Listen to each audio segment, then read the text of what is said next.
तुमने अभी अभी अपनी नींद में बड़बड़ाया था, शादीशुदा औरतें सबसे ज्यादा आकर्षक होती हैं। अगले ही पल तुम एक पूरी जिंदगी के अकेले डोमिनेंट सिंगल आदमी से जन्म लेकर एक पूरे घटिया इंसान के शरीर में पहुंच गए। वह एक अमीर परिवार से था। उसने एक उभरती हुई युवा स्टार से शादी की थी और अब उसकी एक प्यारी सी बेटी भी थी। लेकिन हनीमून फेज खत्म होते ही उसकी पत्नी को अचानक नौकरी से निकाल दिया गया। उसने अपने खराब हुए करियर का पूरा दोष इस जिंक्स यानी अपने पति पर डाल दिया। तुम अपने आप से बड़बड़ाए, क्या कमीना और थका देने वाला इंसान है। माँ और बेटी, जो घरेलू हिंसा से अभी भी कांप रही थीं, सोफे पर सिमटी हुई बैठी थीं। छोटी बच्ची मिंगमिंग ने अपनी माँ शशि याओ को देखा। उसकी नज़र लगातार उसी पर टिकी थी। डर के कारण शशि ने इंस्टिंक्टिवली मिंगमिंग को और कसकर पकड़ लिया। उसकी आंखों में आंसू भर आए। उसने कई बार सोचा था कि वो मिंगमिंग को लेकर यहाँ से भाग जाए, लेकिन वो खुद एक अनाथ थी और सारा पैसा इस आदमी के कंट्रोल में था। उनका डर देखकर तुमने गहरी सांस ली, अपना गुस्सा दबाया और धीरे धीरे उठकर लाइट ऑन कर दी। गर्म नारंगी रोशनी पूरे कमरे में फैल गई और पूरा बिखरा हुआ कमरा साफ नजर आने लगा। चारों तरफ फैली गंदगी देखकर तुमने हैरानी से सिर खुजलाया। सबसे पहले तुमने खिड़की खोली ताकि थोड़ी ताज़ी हवा अंदर आ सके, फिर चुपचाप खाली बोतलें उठाकर साफ सफाई शुरू कर दी।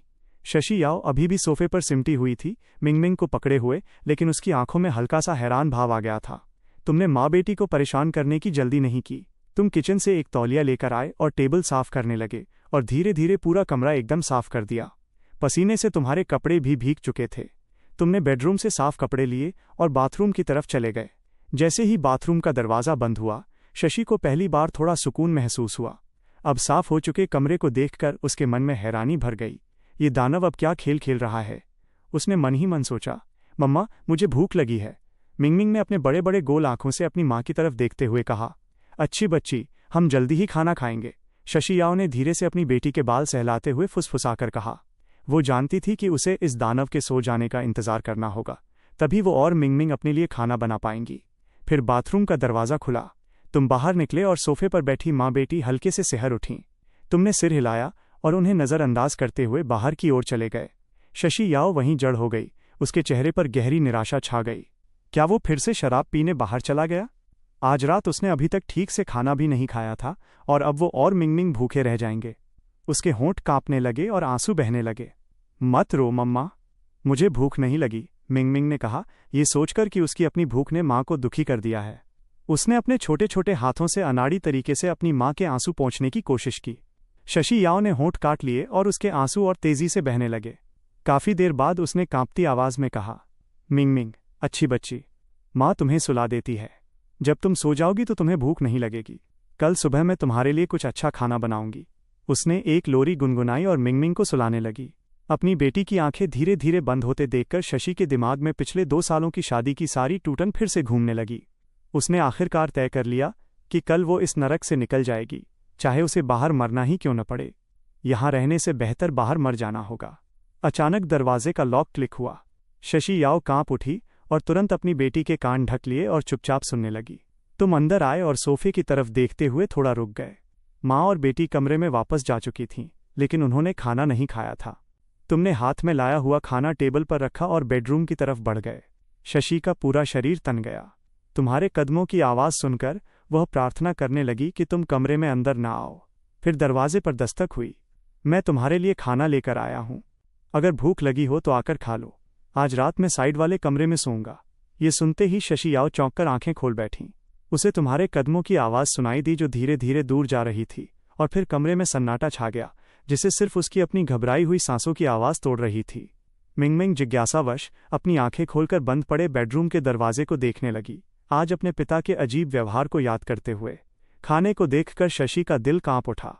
उसने सच में उसके और मिंगमिंग के लिए खाना खरीद दिया था। इस दानव की अचानक दिखाई गई दया ने उसे खुशी नहीं दी, बल्कि उसका डर और बढ़ा दिया। ये ऐसा क्यों कर रहा है? इससे मुझसे क्या चाहिए? नंगे पांव मिंगमिंग धीरे धीरे चलते हुए दरवाजे की चौखट तक पहुंच गई, बड़ी बड़ी आंखों से झांकते हुए और हल्का सा लार टपकाते हुए। वो खुद से आगे नहीं बढ़ी, बल्कि अपनी माँ की तरफ देखती रही। शशि ने मजबूरी में आंखें बंद की, गहरी सांस ली और हल्की सी मुस्कान के साथ मिंगमिंग को गोद में उठा लिया। शांत रहो मिंगमिंग, चलो खाना खाते हैं। मिंगमिंग ने उत्साह से सिर हिला दिया। बाहर तुमने अंदर की आवाज़ें ध्यान से सुनी और फिर अपने ही विचारों में खो गए। खाना खरीदने के बाद तुम्हें एहसास हुआ कि घर में सिर्फ करीब $1800 ही बचे हैं। पैसे एक बड़ी समस्या बनने वाले थे। कुछ देर बाद तुम्हारी आंखों में एक विचार आते ही चमक आ गई। ये एक समानांतर दुनिया थी। उत्साहित होकर तुमने अपना फ़ोन उठाया और उसे स्क्रॉल करने लगे। तुम्हारे चेहरे पर एक मुस्कान फैल गई, क्योंकि तुम्हें समझ आ गया कि यहाँ का संस्कृति और एंटरटेनमेंट सिस्टम तुम्हारी दुनिया से बिल्कुल अलग था। यहाँ तक कि पहले जो परेशान करने वाले सिंगर थे, वे भी अब चार्ट्स में टॉप पर थे। एक एक करके पुराने क्लासिक गाने तुम्हारे दिमाग में उभरने लगे। थके होने के कारण आखिरकार तुम सो गए। अगली सुबह 6 बजे तुम चुपचाप बेडरूम का दरवाज़ा खोलकर अंदर गए। टेबल और किचन बिल्कुल साफ थे। शशि ने रात में खाना खाने के बाद सब साफ कर दिया था। वहाँ कुछ पल खड़े रहने के बाद तुम बाथरूम में नहाने चले गए।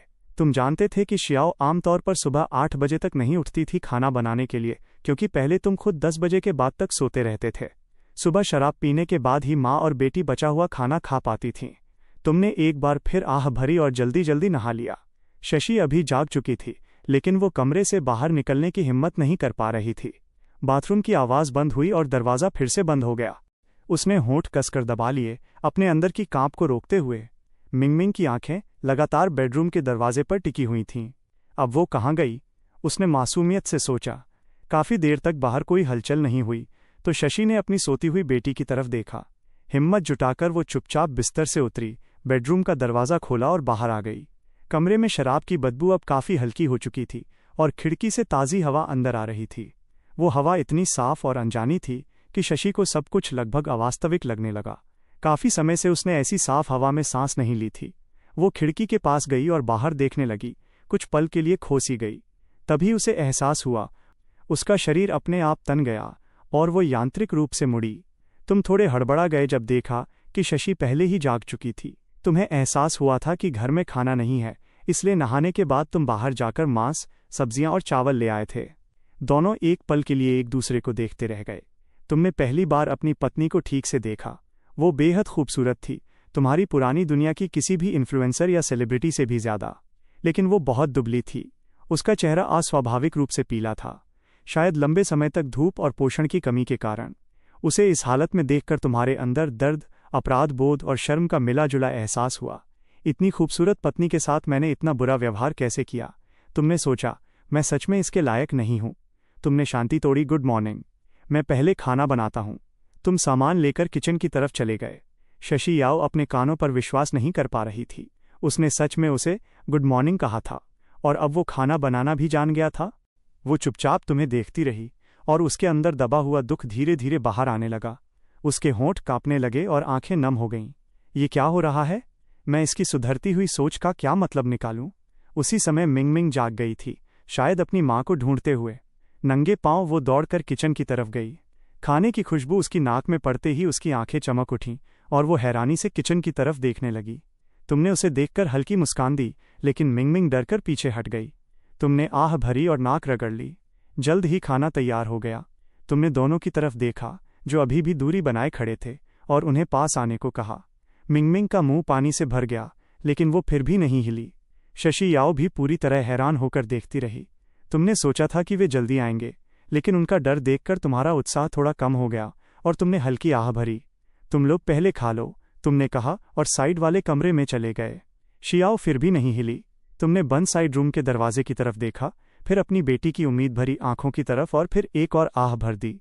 मिंगमिंग, हाथ धोकर आकर खाना खाओ। टेबल पर बाजरे की खिचड़ी थी, सुनहरी और स्वादिष्ट दिख रही थी। साथ में 2 छोटे साइड डिश और एक छोटा सा स्टीम्ड एग का कटोरा भी था। मिंगमिंग की आंखें अंडा देखते ही चमक उठीं। मम्मी, क्या पापा ने ये मेरे लिए बनाया है? शशि कुछ पल के लिए चुप रह गई। अपनी बेटी की उम्मीद भरी नज़रों को देखकर उसने धीरे से सिर हिला दिया। मिंगमिंग की आंखें और भी चमक उठीं और वो जल्दी जल्दी खाना खाने लगी। ये पहली बार था जब उसके पिता ने उसके लिए खाना बनाया था, और वो बहुत स्वादिष्ट था। शशि चुपचाप खाती रही। उसके मन में मिले जुले भाव चलते रहे। उसकी नज़र बार बार अनजाने में साइड रूम के बंद दरवाजे पर चली जाती थी।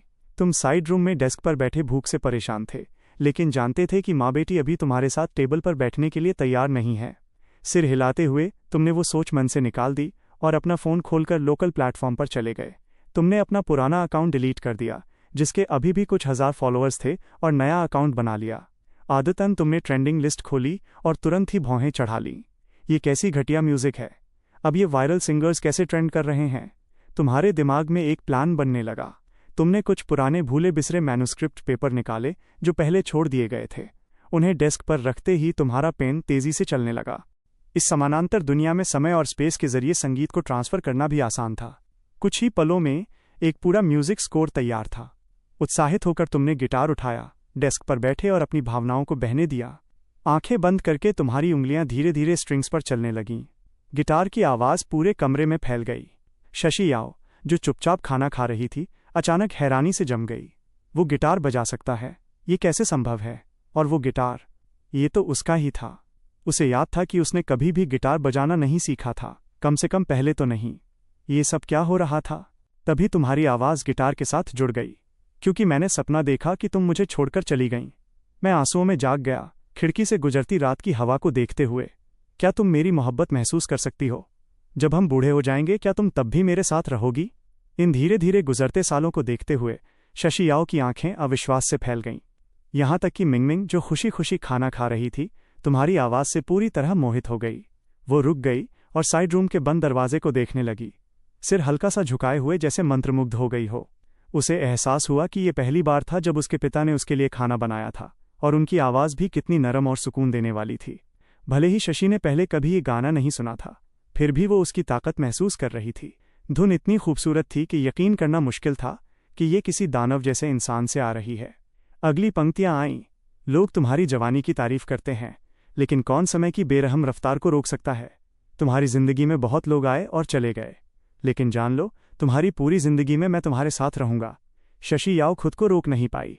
उसके कंधे कांपने लगे और आंसू लगातार बहने लगे। 2 साल, पूरे 2 साल का डर और दर्द। 2 साल बिना संगीत के। 2 साल घर में कैद, सिर्फ कामकाज, गंदगी और धीरे धीरे राक्षस बनते पति के बीच। और अब जब उसने आखिरकार भागने का हिम्मत जुटाया था, तो ये गाना, ये अचानक बदलाव क्या था? उसका मन बिखरने लगा, डर से भर गया। भविष्य का डर, इस अचानक बदलते इंसान का डर। क्या ये सब बस एक पल का सपना था? गाना अचानक रुक गया। मिंगमिंग ने अपनी माँ को रोते देखा तो वो उसकी गोद में चढ़ गई और अपने छोटे हाथों से आंसू पोंछने लगी। मत रो मम्मा, मत रो। मिंगमिंग आपको सांत्वना देगी। उसे लगा कि उसकी माँ फिर से दर्द में है। वो आंसू पोंछते हुए अपनी छोटी सी सांस से माँ के गले के पीछे हल्के से फूंक मारने लगी। कपड़े के नीचे शशि याओ की पीठ पर हल्के बैंगनी निशान दिखाई दे रहे थे। तुम्हें बिल्कुल अंदाजा नहीं था कि तुम्हारे गाने के कारण माँ और बेटी ने क्या महसूस किया था। इस समय तुम एक वीडियो रिकॉर्ड कर रहे थे।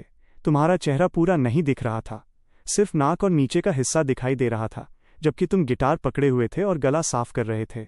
इस बार तुमने ज़्यादा प्रोफेशनल तरीके से गाना बजाया, शुरुआत से अंत तक पूरा गाना रिकॉर्ड किया। फिर वीडियो खत्म होने के बाद तुमने उसे सेव किया, शुरुआत और अंत के खाली हिस्से काटे, ऑडियो निकाला और सही कॉपीराइट एट्रीब्यूशन के साथ ऑनलाइन अपलोड कर दिया। तुमने उसका टाइटल रखा अ लाइफ विद यू, एक ओरिजिनल सॉन्ग, सभी के लिए समर्पित। तुम्हें उम्मीद थी कि ये अच्छा रिस्पॉन्स पाएगा और ज़्यादा लाइक्स मिलेंगे। अपलोड करने के बाद तुमने राहत की सांस ली। तुमने गिटार अलमारी में रख दिया, भूख से पेट रगड़ा, सिर खुजलाया और सोचा कि क्या माँ बेटी ने खाना खत्म कर लिया होगा। तुम बहुत भूखे थे, ये लगभग क्रूर लग रहा था, और इंतज़ार न कर पाने के कारण तुम धीरे से दरवाज़ा खोलकर चोरों की तरह बाहर झांके। तुमने देखा कि शशि याओ मिंगमिंग को लेकर टेबल से उठ रही थी। उसकी आंखें लाल थीं, जैसे वो रो चुकी हो। उसने तुम्हें देखा और एक पल के लिए जम गई, फिर जल्दी से बच्चे को लेकर मास्टर बेडरूम की तरफ चली गई। राहत महसूस करते हुए तुम टेबल के पास गए और आखिरकार खाने बैठ गए। तुम खुश हुए कि थोड़ा खाना तुम्हारे लिए बचा हुआ था। तुमने बाजरे की खिचड़ी उठाई और जल्दी जल्दी खा ली और बर्तन साफ कर दिए। खाने के बाद जब करने को कुछ नहीं बचा, तुम अपार्टमेंट में घूमने लगे। ये 2 बेडरूम, एक हॉल वाला लगभग 50 वर्ग मीटर का घर था, जो शादी के समय साथ में खरीदा गया था। अंदर की सारी चीज़ें उसी समय की थीं और अब वे पुरानी पड़ने लगी थीं। तुमने सिर हिलाया और सोफे पर धम से बैठ गए।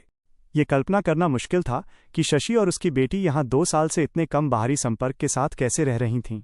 ये जगह एक जेल जैसी लग रही थी। तुम जानते थे कि तुम अभी सब कुछ तुरंत नहीं बदल सकते थे। तुम बस छोटे से सोफे पर बैठकर अपना फ़ोन स्क्रॉल कर सकते थे। तुम इंटरनेट पर खोज रहे थे, घर कैसे संभालें, बच्चे को खुश कैसे रखें, एक अच्छा पिता कैसे बने। लेकिन ऑनलाइन सलाहों की कोई कमी नहीं थी, और उनमें से ज़्यादातर इतनी उलझी हुई थीं कि तुम्हारा सिर ही घूमने लगा। तभी मास्टर बेडरूम का दरवाज़ा हल्का सा खुला और एक छोटा सा सिर बाहर झांका। मिंगमिंग ने अपना सिर तिरछा किया और अपनी बड़ी बड़ी चमकदार आंखों से तुम्हें उत्सुकता से देखने लगी। उसकी मासूम और साफ नज़र ने तुम्हारा दिल पिघला दिया। उसका चेहरा भी अपनी माँ की तरह दुबला था। तुमने सोचा, अगर उसके गाल थोड़े गोल होते तो वो और भी प्यारी लगती। पहले ये माँ बेटी सिर्फ बचा हुआ खाना खाकर गुजारा करती थीं। शराब की गंध वाला खाना तो छोटी बच्ची के लिए बिल्कुल भी नहीं था। पुराना मालिक उन्हें पैसे नहीं देता था, इसलिए उन्हें जैसे तैसे खाना जुटाना पड़ता था। तुम सहज रूप से मिंगमिंग को देखकर मुस्कुराना चाहते थे, लेकिन तुम्हारे चेहरे पर मुस्कान आने से पहले ही वो डर गई। तुरंत दरवाज़ा बंद कर दिया और भागकर अंदर चली गई। कमरे के अंदर से शशि की साफ आवाज़ सुनाई दी, जो बच्ची को समझा रही थी। तुम्हारी आधी बनी मुस्कान वहीं जम गई। तुमने बेबसी से अपनी नाक छुई। समय धीरे धीरे बीतता गया। दोपहर होने तक तुमने फ़ोन नीचे रखा और खड़े हो गए। अब लंच बनाने का समय था। उसी समय बेडरूम का दरवाज़ा खुला।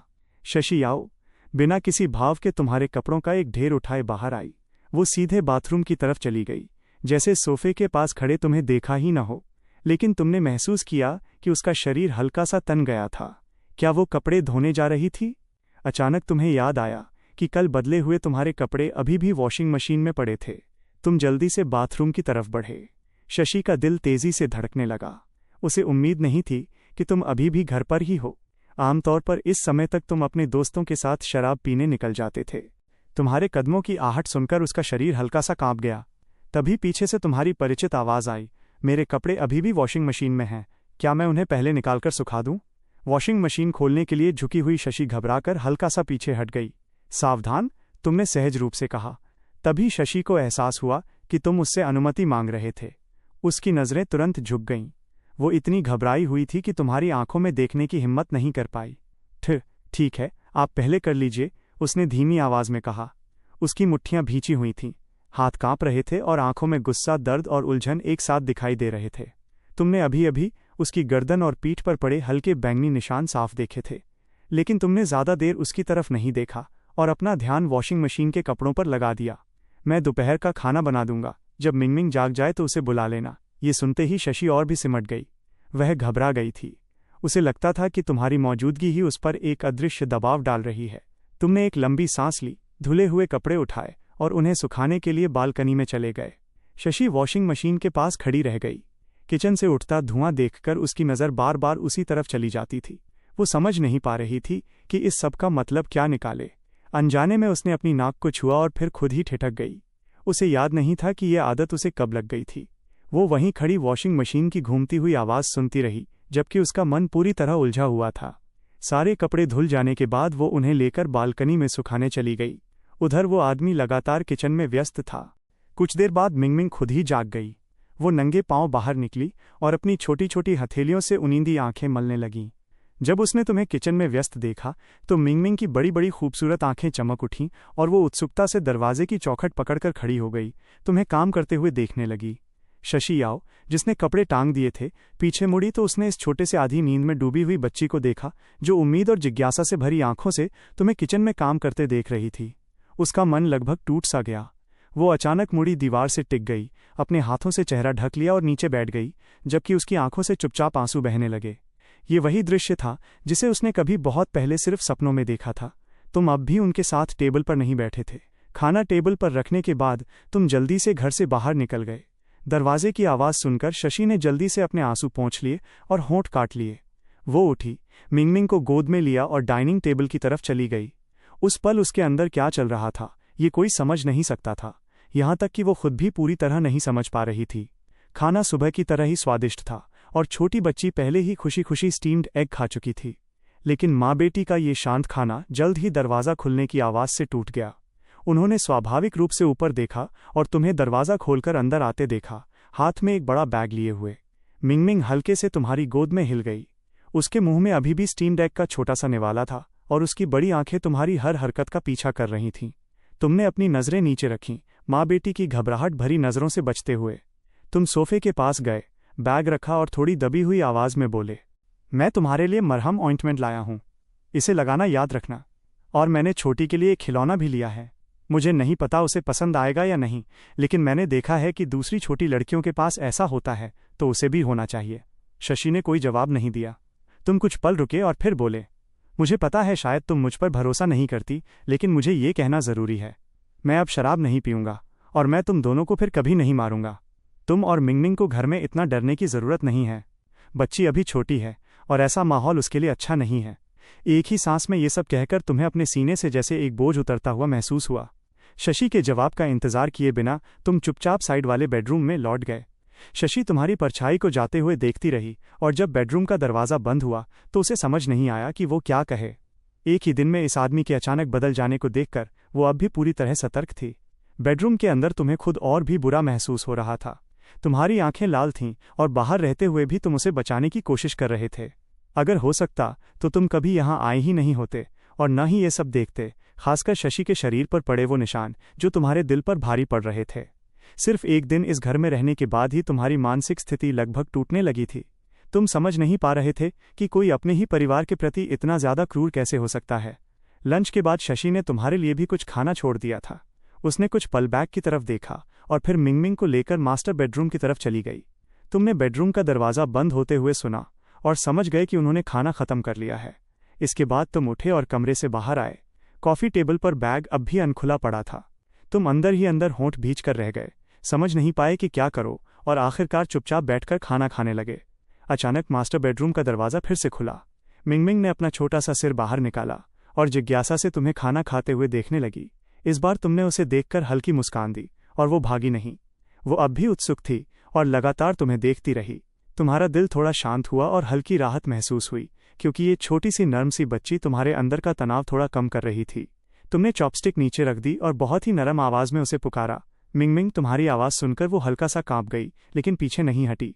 उसने मास्टर बेडरूम की तरफ देखा, जैसे खुद को हिम्मत दे रही हो, फिर वापस तुम्हारी तरफ देखी। उसके मुंह से एक हल्की मासूम सी आवाज़ निकली। ये सुनते ही तुम्हारा पूरा शरीर सिहर उठा और आंखों में आंसू भर आए। ये अब तक की सबसे खूबसूरत धुन थी जो तुमने इस दुनिया में आने के बाद सुनी थी। मिंगमिंग ने सिर तिरछा किया, इस बात से हैरान कि उसका पिता एक साथ हंस भी रहा है और रो भी रहा है। वो समझ नहीं पा रही थी कि कोई आंसुओं के बीच मुस्कुरा कैसे सकता है। तुमने धीरे से जवाब दिया और फिर उठकर सोफे की तरफ चले गए। तुमने बैग से अभी अभी खरीदी हुई गुड़िया निकाली और उसे हल्के से हिलाया। मिंगमिंग की बड़ी आंखें चमक उठीं। वो गुड़िया को देखने लगी, फिर मास्टर बेडरूम की तरफ देखी, थोड़ा हिचकिचाई और फिर धीरे धीरे तुम्हारी तरफ बढ़ी। तुम्हारा दिल तेजी से धड़कने लगा। तुम नहीं चाहते थे कि ये छोटी बच्ची जिसने पहली बार हिम्मत करके तुम्हारे पास आने की कोशिश की थी, डर जाए। मिंगमिंग अब सिर्फ इतना जानती थी कि पापा अच्छा खाना बनाते हैं और अब उसे एक ऐसा खिलौना मिला है जो उसे पसंद है। उसे लगा कि अब उसके पापा और मम्मी उसके साथ बुरा व्यवहार नहीं करेंगे। वो तुम्हारे पास आ गई, अपना छोटा सा चेहरा ऊपर उठाया, गहरी सांस ली और फिर एक चमकदार मुस्कान दे दी। डॉल, पापा, आपको ये गुड़िया पसंद है? तुमने पूरी कोमलता से उससे बात की। मिंगमिंग के छोटे हाथ गुड़िया लेने की कोशिश करते रहे, लेकिन वो अभी भी हिम्मत नहीं जुटा पा रही थी। वो बस अपनी बड़ी चमकदार आंखों से तुम्हें देखती रही। ये देखकर तुम धीरे धीरे उसके स्तर तक झुके और गुड़िया उसके हाथों में रख दी। आखिरकार मिंगमिंग ने गुड़िया ले ली। उसकी नज़र तुमसे हटकर गुड़िया पर चली गई। उसने अपनी छोटी उंगलियों से उसकी मुलायम ड्रेस को छुआ और उसकी आंखें खुशी से आधी चांद जैसी हो गईं। उसकी खुशी देखकर तुम्हारी भावनाएं मिलीजुली हो गईं। जब तुमने उसके छोटे दुबले चेहरे और उसके फीके पतले कपड़ों को देखा तो तुम्हारा दिल सुई चुभने जैसा दर्द करने लगा। वो सिर्फ 3 साल की थी, जिसे प्यार और देखभाल मिलनी चाहिए थी, लेकिन वो एक छोटे से खिलौने से इतनी खुश थी। तुमने दांत भींच लिए, जल्दी से आंखें पोंछीं, जबरदस्ती मुस्कान बनाई और चुपचाप उसे खेलते हुए देखते रहे। उस पल तुम्हारी नज़रों में और कुछ नहीं था। मास्टर बेडरूम के अंदर शशि और भी ज़्यादा घबराई हुई थी। उसे समझ नहीं आ रहा था कि ये सही है या गलत, लेकिन वो तुम्हारी पहले कही बात से सहमत थी। बच्ची अभी छोटी है और उसे ऐसे माहौल में नहीं बड़ा होना चाहिए। उसे तुम्हारे पास जाने देना ही वो सबसे बड़ा कदम था जो वो उठा सकती थी। बाहर मिंगमिंग की हंसी घंटियों जैसी गूंज रही थी। शशि याओ खुद को रोक नहीं पाई और चुपचाप रोते हुए बिस्तर पर बैठ गई। कुछ देर बाद मिंगमिंग खेलते खेलते थक गई। उसने गुड़िया को कसकर पकड़ लिया, अपने मुस्कुराते पिता की तरफ देखा, हल्का सा मुंह बनाया और फिर दौड़कर बेडरूम की तरफ चली गई। तुमने उसकी छोटी सी परछाई को जाते हुए देखा, नाक छुई एंड हल्की सी मुस्कान के साथ चुपचाप खड़े रह गए। तुम्हें नहीं पता था कि सिर्फ एक रात में तुम्हारा गाना ए लाइफ विथ यू पूरी तरह वायरल हो चुका था। रात 10 बजे तक वो वीडियो ट्रेंडिंग लिस्ट में पहुंच गया था। उसी समय बने हेडक्वार्टर में ऑपरेशंस डायरेक्टर यांग चुंगलिन अपने ऑफिस में थीं। दिन भर के काम के बाद वो थोड़ी असंतुष्ट थीं जब एक टेक्नीशियन शियाओली टैबलेट लेकर उनके कमरे में आया। उसने माथे से पसीना पोंछते हुए कहा, डायरेक्टर यांग, एक स्पेशल रिपोर्ट है। प्लेटफॉर्म पर एक वीडियो सिर्फ 2 घंटे में ट्रेंडिंग में आ गया है और अभी नंबर 5 पर है। यांग चुंगलिन ने ज़्यादा चिंता नहीं दिखाई। उन्होंने भौहें चढ़ाईं और टैबलेट लेने का इशारा किया। इतनी घबराहट क्यों? ऐसा पहले भी होता रहा है। इस बार किस बड़े इन्फ्लुएंसर ने गड़बड़ की है? शियाओली ने सावधानी से जवाब दिया। कोई बड़ा इन्फ्लुएंसर नहीं है। ये आज ही रजिस्टर किया गया नया अकाउंट है और वीडियो को किसी भी प्रमोशन सिस्टम से पुश नहीं किया गया। ये सिर्फ एक गाना है। ये सुनकर यांग चुंगलिन का चेहरा हैरानी से बदल गया। सिर्फ एक गाना और बिना प्रमोशन के नंबर 5 पर? वो अपनी कुर्सी पर पीछे झुक गईं और ट्रेंडिंग लिस्ट खोल दी। उनकी आंखें और भी चौड़ी हो गईं। अब तो ये नंबर 4 पर है। देखते हैं ये कैसा गाना है। गाना सुनने के बाद यांग चुंगलिन पूरी तरह चुप हो गईं। डुई प्लेटफॉर्म पर अपने सालों के अनुभव में उन्होंने इतना खूबसूरत गाना कभी नहीं सुना था। उन्होंने क्रिएटर का प्रोफाइल खोला। शिनियाओ, अच्छा नाम है, उन्होंने हल्की मुस्कान के साथ कहा। शियाओली, अच्छा काम किया है। इस वीडियो को और पुश करो, ज्यादा लोगों तक पहुंचाओ। कल तक इसे ट्रेंडिंग लिस्ट में नंबर 1 होना चाहिए। शियाओली ने मजबूती से सिर हिलाया। उसे पता था कि उसका यह दांव सही साबित हुआ है। शियाओली के जाने के बाद यांग चुंगलिन ने एक बार फिर गाना सुना। वो अब भी उतना ही मोहक था। उसने सोचते हुए उंगलियां डेस्क पर हल्के से थपथपाईं। कुछ ही देर बाद उसने फोन उठाया और एक प्राइवेट मैसेज भेज दिया। उधर घर पर तुम सुबह 5 बजे ही जाग चुके थे। तुम्हें अभी तक ये नहीं पता था कि तुम्हारा गाना वायरल हो चुका है। जल्दी से फ्रेश होकर तुम सुबह की दौड़ के लिए निकल गए। तुम्हारा शरीर तुम्हारी उम्मीद से भी ज्यादा खराब हालत में था। कुछ ही मिनटों में तुम थककर हांफने लगे और बार बार रुकते रुकते दौड़ते रहे। 1 घंटे बाद तुमने लगभग 5 किलोमीटर पूरा कर लिया, जो तुम्हारा खुद का तय किया हुआ लक्ष्य था। जब तुम 7:40 बजे घर लौटे तो जैसे ही दरवाजा खोला, सामने से शशि बाहर आती हुई दिखी, जो अभी अभी नहाकर आई थी और अपने बाल सुखा रही थी। वह अचानक चौंक गई। मुझे पता नहीं था कि आप बाहर गए हुए हैं। मैं अभी नाश्ता बनाना शुरू करती हूँ। तुम एक पल के लिए रुक गए, थोड़ा असहज होकर, लेकिन जल्दी से बोले, मिंगमिंग अभी सो रही है? शशि ने होंठ भींचकर हल्का सा सिर हिलाया। तुम्हारी फिट और एनर्जेटिक हालत देखकर वो थोड़ी घबरा गई। तुम उस बिखरे हुए इंसान से बिल्कुल अलग लग रहे थे जिसे वो पहले जानती थी। वो जल्दी से किनारे हट गई और किचन की तरफ चली गई। तुमने मिंगमिंग की तरफ देखा और कहा, मैं नहाने के बाद नाश्ता बनाऊंगा। तुम्हें क्या चाहिए? तुम्हारी आवाज में हल्की सी नरमी और मजाक था। शशि आओ वहीं रुक गई। कुछ पल बाद उसने धीरे से कहा, नहीं, तुम बैठो, मैं बच्चे का ध्यान रख लूंगी। और वो जल्दी से बेडरूम में चली गई, जैसे भाग रही हो। तुमने बेडरूम का दरवाजा बंद होते देखा और बस कंधे उचका दिए। नहाने के बाद तुम्हें भूख बहुत तेज लग रही थी। शरीर शराब की आदत मांग रहा था, जिससे बेचैनी हो रही थी। तुम खुद को संभालते हुए गर्म पानी पीते रहे और खाना बनाते रहे ताकि खुद को शांत रख सको। तब तक मिंगमिंग जाग चुकी थी। शशि ने उसे नहला दिया था और वो तुम्हारे द्वारा कल खरीदी गई गुड़िया को पकड़े हुए किचन के दरवाजे से झांक रही थी। तुमने उसे देखा और हल्की मुस्कान दी। गुड मॉर्निंग मिंगमिंग, आज नाश्ते में क्या खाओगी? मिंगमिंग ने सिर तिरछा करके सोचा, फिर उसकी आंखें चमक उठीं। स्टीम्ड एग, मुझे स्टीम्ड एग पसंद है। ठीक है, स्टीम्ड एग ही बनेगा, तुमने प्यार से कहा और उसके सिर को हल्के से सहला दिया। लेकिन वो शर्माते हुए थोड़ा पीछे हट गई। तुम बस मुस्कुरा दिए। धीरे धीरे आओ, कोई जल्दी नहीं। तुम महसूस कर सकते थे कि वो धीरे धीरे तुम्हें स्वीकार कर रही है।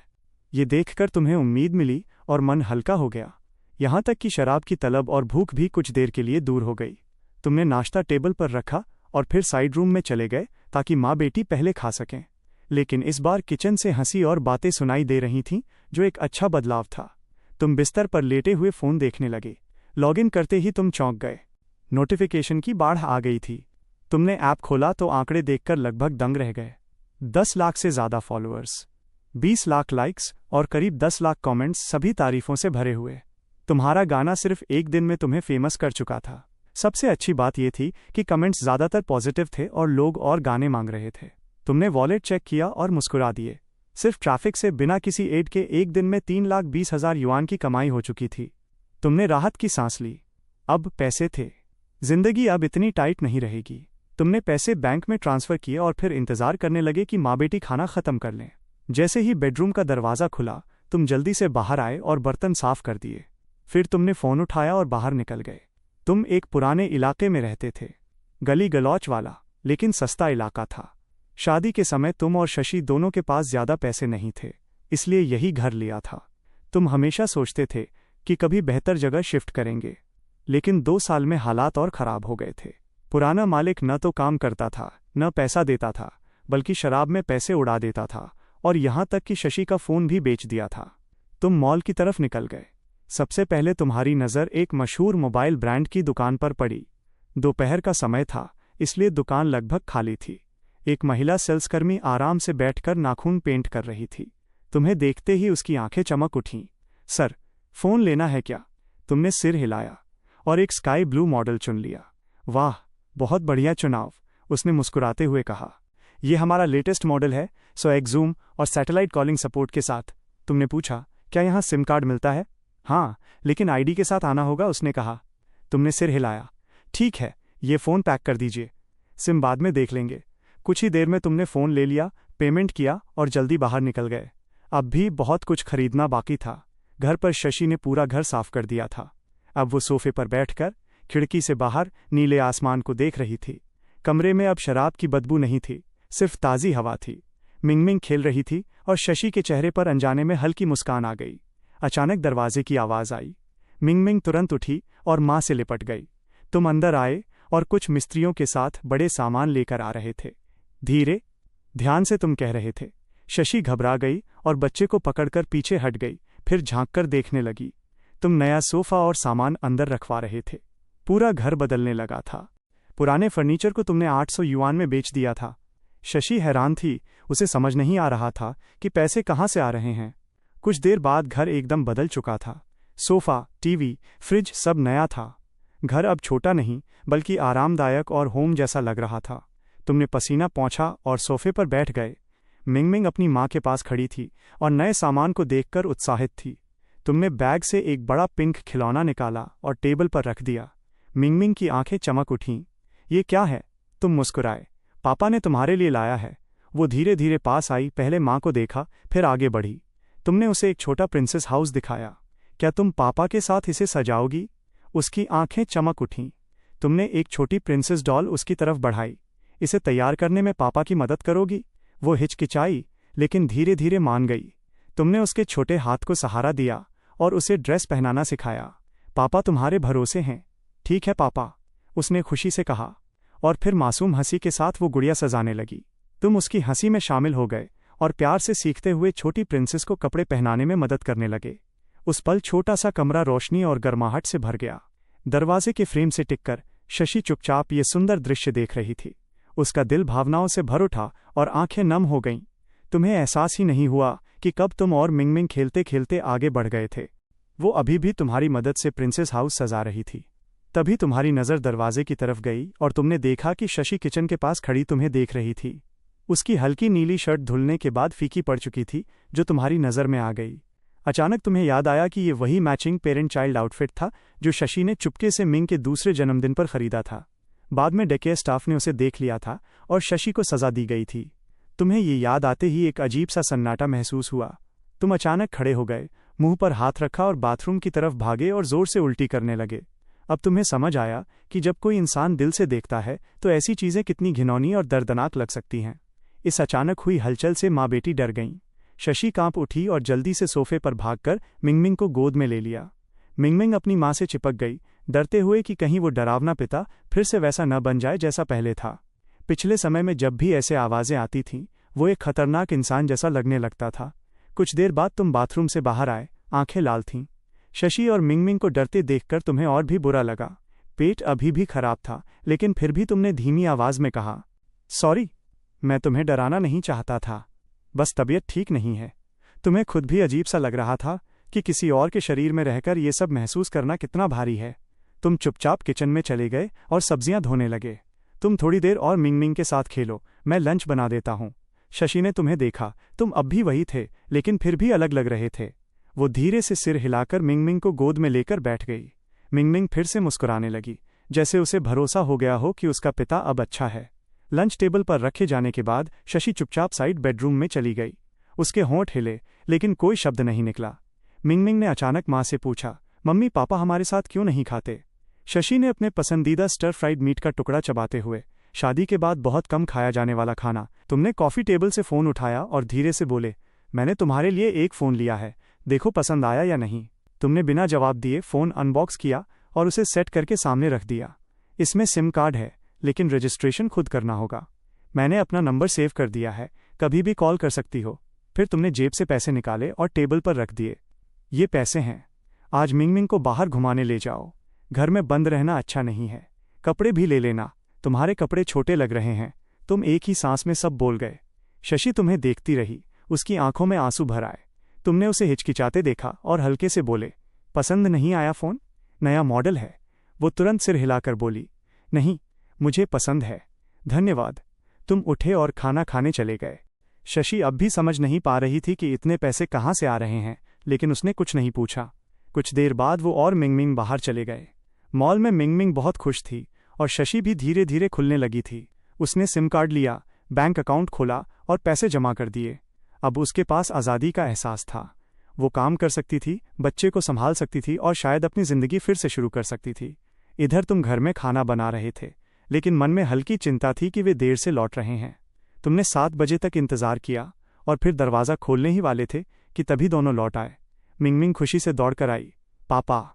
उसकी आवाज़ सुनकर तुम्हारा दिल भर आया। उस रात पहली बार तुम तीनों ने साथ बैठकर खाना खाया और उस छोटे से पल में घर सच में घर जैसा लगने लगा। नहीं, अगर ये तुम्हारा पुराना रूप होता